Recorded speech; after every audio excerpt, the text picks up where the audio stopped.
जय हिंद साथियों हम लोग पढ़ रहे थे रेलवे ग्रुप डी में सब्जेक्ट जो पढ़ रहे थे वह बायोलॉजी सब्जेक्ट पढ़ रहे थे। ठीक है साथियों, और क्लास 1 कंप्लीट हो चुका था। आज जो क्लास होगा साथियों वो दूसरा क्लास होगा।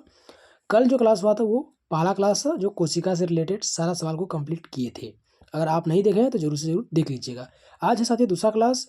इसमें दूसरा क्लास में जो होगा साथियों चैप्टर वह होगा उत्तक। ठीक है, तो इसमें भी देखेंगे थ्योरी और एमसीक्यू दोनों एक साथ देखेंगे साथियों, इसलिए वीडियो स्किप नहीं कीजिएगा, दोस्तों को जरूर से जरूर शेयर कीजिएगा। तो बढ़ते हैं साथियों आगे सवाल की ओर और देखते हैं कि उत्तक से रिलेटेड जो सवाल दिया गया है वो किस प्रकार का सवाल दिया गया है। ठीक है, तो अगर आप पहला क्लास नहीं देखे हैं तो जरूर से जरूर देख लीजिएगा साथियों। आज है अध्याय 2। ठीक है, और दूसरा अध्याय का चैप्टर का नाम है उत्तक। तो बढ़ते हैं आगे सवाल की ओर। तो ये है साथियों चैप्टर का पहला सवाल, ध्यान से देखिएगा। सवाल है साथियों कि उत्तक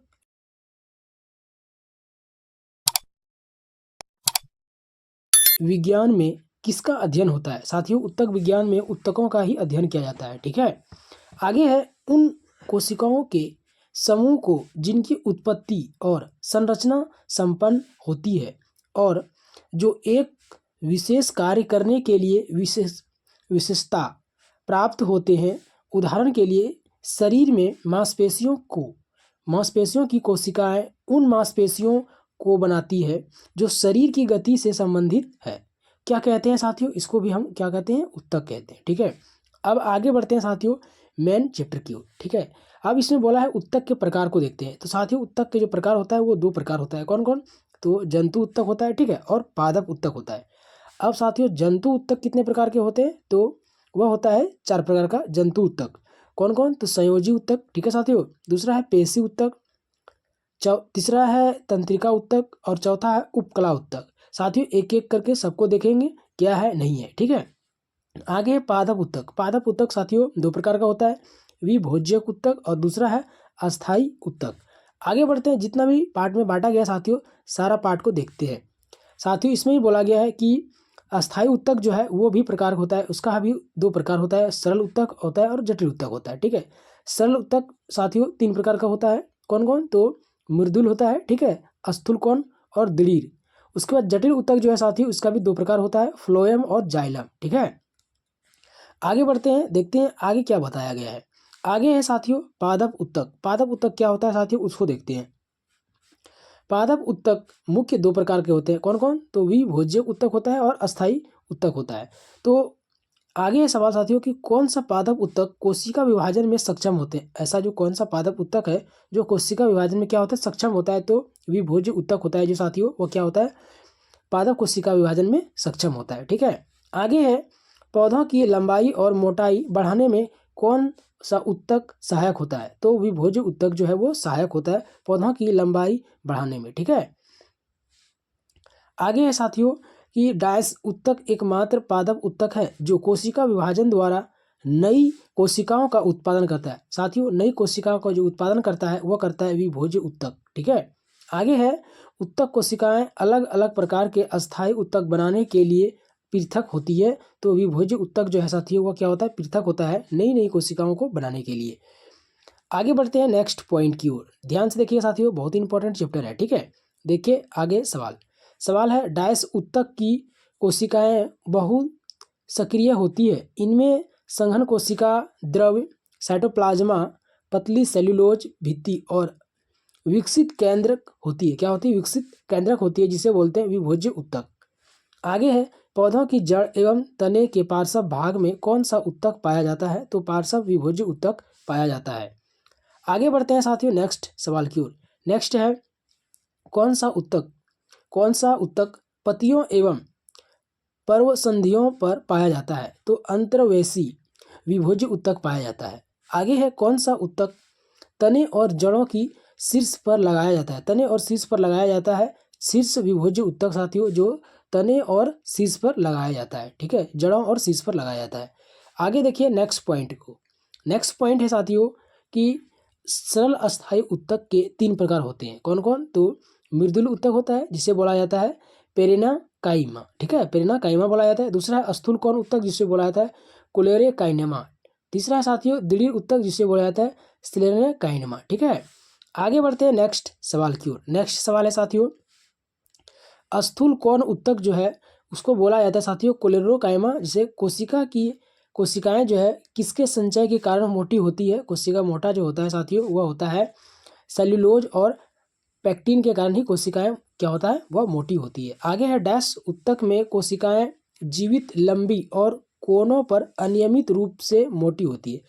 अनियमित रूप से मोटी साथियों स्थूल कौन उत्तक, जिसे बोला जाता है कोलेराकाइनमा, ठीक है, जो स्थूल रूप से क्या होता है वो मोटी होती है। आगे बढ़ते हैं, आगे है कि डैश उत्तक की कोशिकाएं मृत होती है, वह दृढ़ उत्तक स्क्लेरेनकाइमा के द्वारा जो होती है वह क्या होता है मृत होती है, ठीक है। आगे बढ़ते हैं साथियों नेक्स्ट पॉइंट की ओर। नेक्स्ट पॉइंट है पौधों में लचीलापन, पौधों में क्या लचीलापन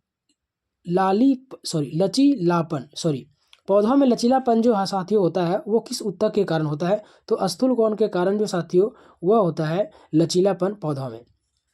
नेक्स्ट है कौन सा उत्तक पौधों को यांत्रिक सहायता देने के साथ साथ रहित लवक की उपस्थिति होने पर भोजन का निर्माण कराता है। भोजन का निर्माण जो कराता है वो स्थूल कौन उत्तक कराता है साथियों, जिसे बोला जाता है कोलेराकाइनमा, ठीक है, दूसरा नाम है इसका कोलेराकाइनमा।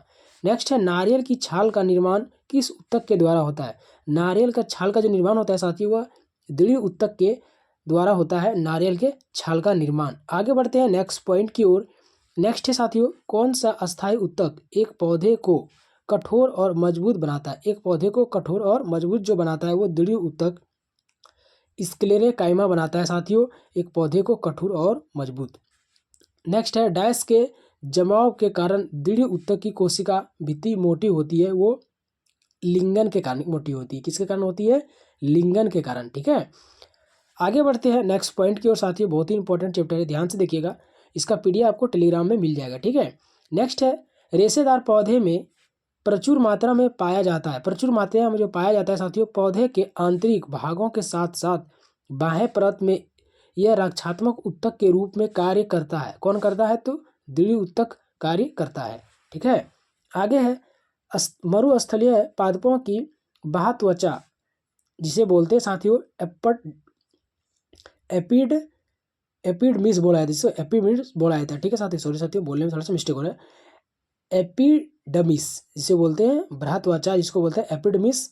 डाइस की एक मोटी परत होती है जिसे बोलता है क्यूटिन, जिसके कारण होता है मोटा। किसके कारण होता है, क्यूटिन के कारण मोटा होता है। आगे बढ़ते हैं नेक्स्ट पॉइंट की ओर। नेक्स्ट पॉइंट है साथियों पौधों में जल खनिज अन्य आवश्यक पदार्थों का परिवहन करने वाले उत्तकों को क्या कहा जाता है, तो संवहन उत्तक कहा जाता है, ठीक है। क्या बोला जाता है, संवहनी उत्तक। आगे है पौधों का कौन सा उत्तक पानी और खनिज के परिवार को सक्षम करता है, तो वो जाइलम करता है। पानी और खनिज कौन करता है, तो जाइलम करता है, ठीक है। आगे है डैश के पौधों में जल संवहन उत्तक जो करता है वो जाइलम ही करता है, ठीक है। आगे बढ़ते हैं साथियों नेक्स्ट पॉइंट की ओर। नेक्स्ट है पौधों में जो फ्लोएम का मुख्य कार्य करता है वो करता है पत्तियों द्वारा बनाए गए भोजन को पौधे के अन्य भागों में पहुंचाना। वह कौन काम करता है, तो वह भी करता है साथियों जाइलम ही करता है, ठीक है। आगे है जटिल अस्थाई, क्या बोला है, जटिल अस्थाई उत्तक जो है वो मेरा क्या है, फ्लोएम है, ठीक है। आगे है कौन सा उत्तक युग्म संवहनी बंडल का गठन करता है। बंडल का गठन करता है साथियों जाइलम, और फ्लोएम जो है वो क्या करता है, बंडल का गठन करता है, ठीक है। आगे देखिए नेक्स्ट है मृद उत्तक स्थूल कौन उत्तक तथा जाइलम में से कौन सा एक सरल अस्थायी उत्तक नहीं है। सरल अस्थायी उत्तक जो नहीं है साथियों वो मेरा जाइलम जो है वो सरल अस्थायी उत्तक नहीं है, ठीक है। आगे बढ़ते हैं नेक्स्ट सवाल की ओर। नेक्स्ट है जाइलम संवहन उत्तक कितने प्रकार की कोशिकाओं से मिलकर बना होता है, तो जाइलम संवहन उत्तक 4 प्रकार की कोशिकाओं से मिलकर बने होते हैं। जाइलम ट्रैकिड वाहिका जाइलम पेरेकाइमा जाइलम फाइबर के द्वारा बना होता है, ठीक है। आगे बढ़ते हैं साथियों नेक्स्ट पॉइंट की ओर। नेक्स्ट पॉइंट है किस प्रकार के उत्तक में एक समान कार्य करने वाली विभिन्न प्रकार की कोशिकाएं होती है। एक प्रकार मतलब एक समान कार्य करने वाली जो विभिन्न प्रकार की जो कोशिका होती है वह होती है जटिल अस्थायी उत्तक, जो विभिन्न प्रकार की कोशिकाएं होती है, ठीक है। आगे बढ़ते हैं नेक्स्ट पॉइंट की ओर। नेक्स्ट पॉइंट है जटिल ऊतक डायस से मिलकर बने होते हैं। जटिल ऊतक साथियों जो मिलाकर बना होता है वह होता है एक से अधिक प्रकार के कोशिकाओं से। ठीक है, आगे बढ़ते हैं नेक्स्ट पॉइंट की ओर। नेक्स्ट है साथियों, अब देखेंगे जंतु ऊतक से रिलेटेड सवाल को। ठीक है, सवाल है तंत्रिका रेशे से गुजरने वाली संवेदना को क्या कहते हैं? तंत्रिका रेशे से गुजरने वाली संवेदना को कहते हैं साथियों तंत्रिका स्पंदन। क्या बोलते हैं? तंत्रिका स्पंदन। ठीक है, नेक्स्ट है जंतु ऊतक कितने प्रकार के होते हैं? तो जंतु ऊतक 4 प्रकार के होते हैं साथियों। पहला है तंत्रिका ऊतक, दूसरा है संयोजी ऊतक, दूसरा है संयोजी ऊतक और चौथा है पेशी ऊतक। तीसरा है साथियों पेशी ऊतक, चौथा है उपकला ऊतक। ठीक है, आगे देखिए मस्तिष्क, मेरुरज्जु और तंत्रिका की बनी जो होती है वो तंत्रिका ऊतक ही बना होता है। ठीक है, तंत्रिका ऊतक का बना होता है।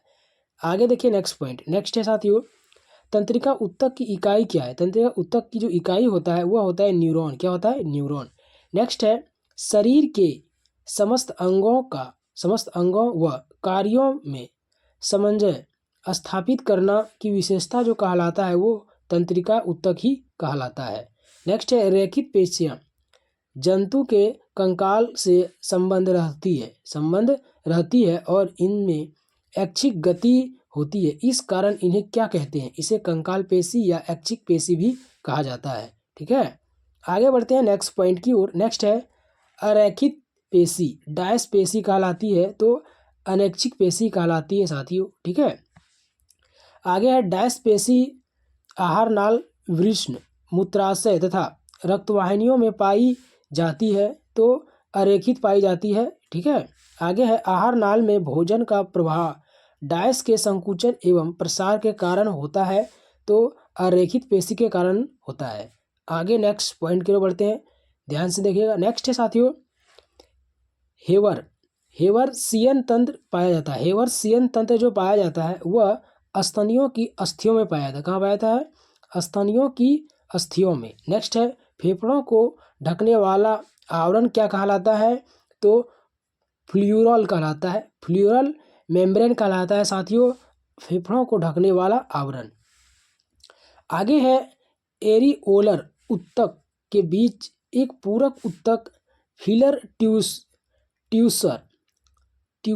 का काम जो करता है वह त्वचा और मांसपेशियां ही करता है। ठीक है, आगे बढ़ते हैं नेक्स्ट पॉइंट की ओर। नेक्स्ट है साथियों एरिओलर ऊतक की मास्ट कोशिका रुधिर वाहिनियों को फैलाने के लिए डायस रुधिर के एंटीकोएगुलेट के लिए डायस तथा रुधिर वाहिनिकाओं को सिकुड़ने के लिए डायस नामक प्रोटीन जो स्रावित करता है वो कौन करता है? तो हिस्टामिन करता है और हिपेरिन तथा सेरोटिन करता है साथियों इसे स्रावित करने के लिए। ठीक है, आगे बढ़ते हैं नेक्स्ट पॉइंट की ओर। नेक्स्ट पॉइंट है एरिओलर ऊतक में कितने प्रकार की कोशिकाएं पाई जाती है? तो उसमें साथियों कोशिकाएं पाया जाता है एरिओलर ऊतक में 3 प्रकार का कोशिका पाया जाता है।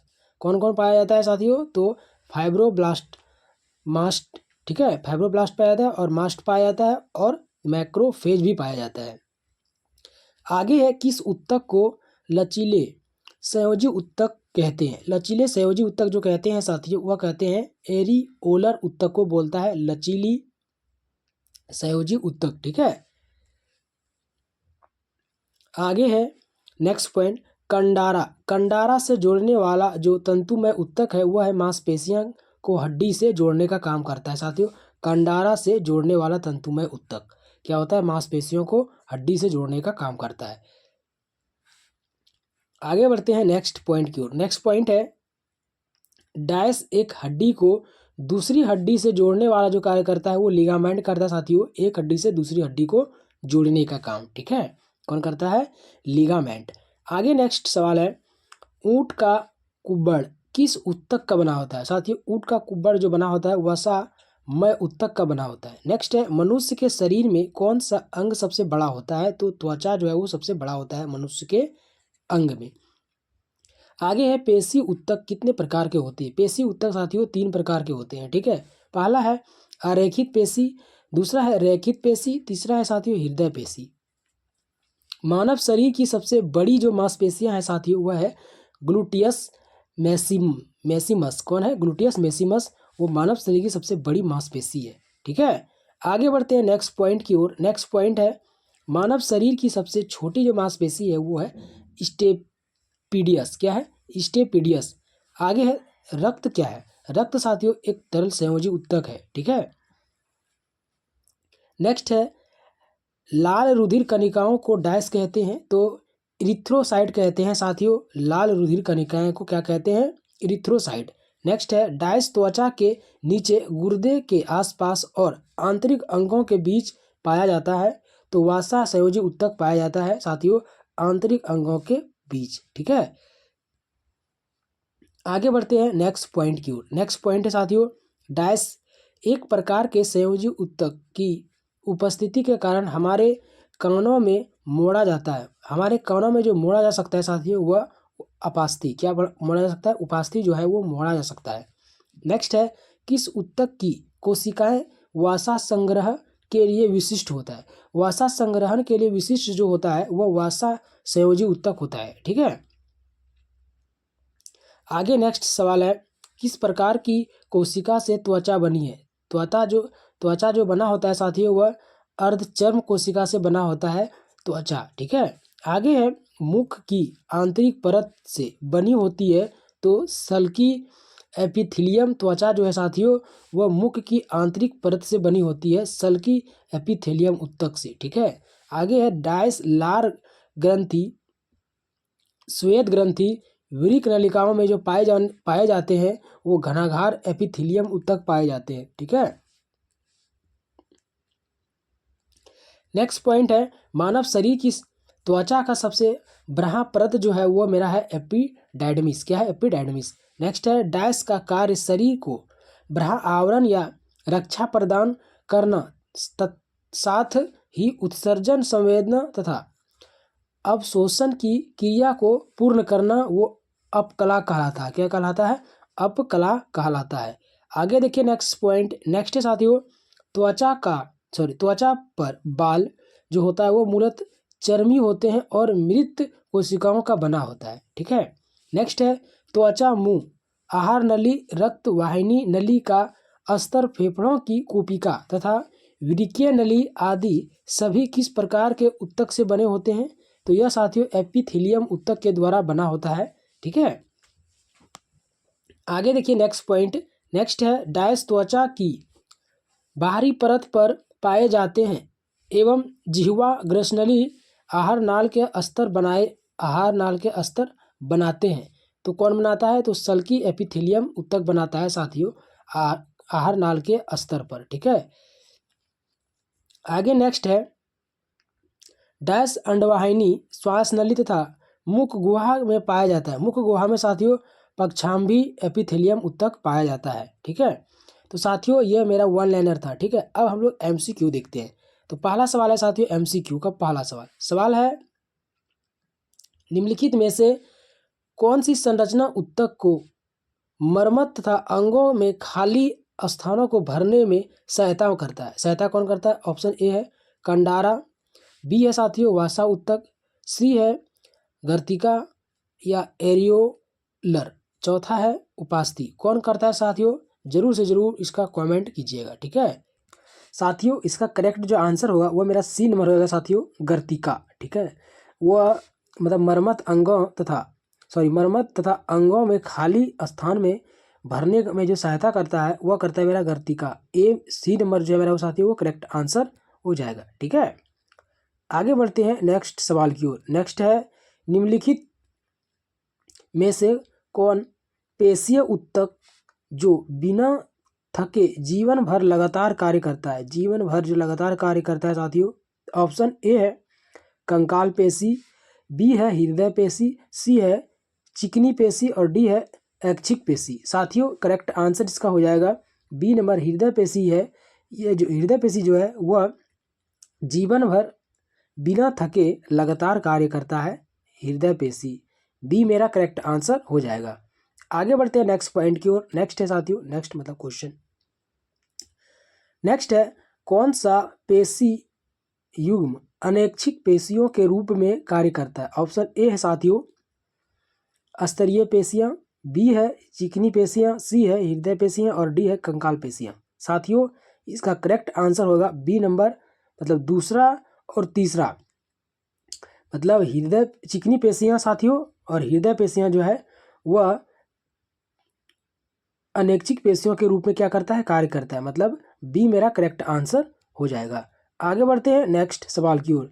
नेक्स्ट है साथियों, अस्थायी ऊतकों के निर्माण के लिए अस्थायी संरचना, आकार और क्रिया अपनाने की क्रिया को क्या कहा जाता है? ऑप्शन ए साथियों विभेदीकरण, बी है एकीकरण, सी है विचरण और डी है ऐटीकरण। ठीक है, तो साथियों इसका करेक्ट जो आंसर होगा वह मेरा हो जाएगा विभेदीकरण। कहा जाता है कि संरचना, आकार और क्रिया अपनाने की क्रिया को कहा जाता है विभेदीकरण। मेरा ए नंबर करेक्ट आंसर हो जाएगा।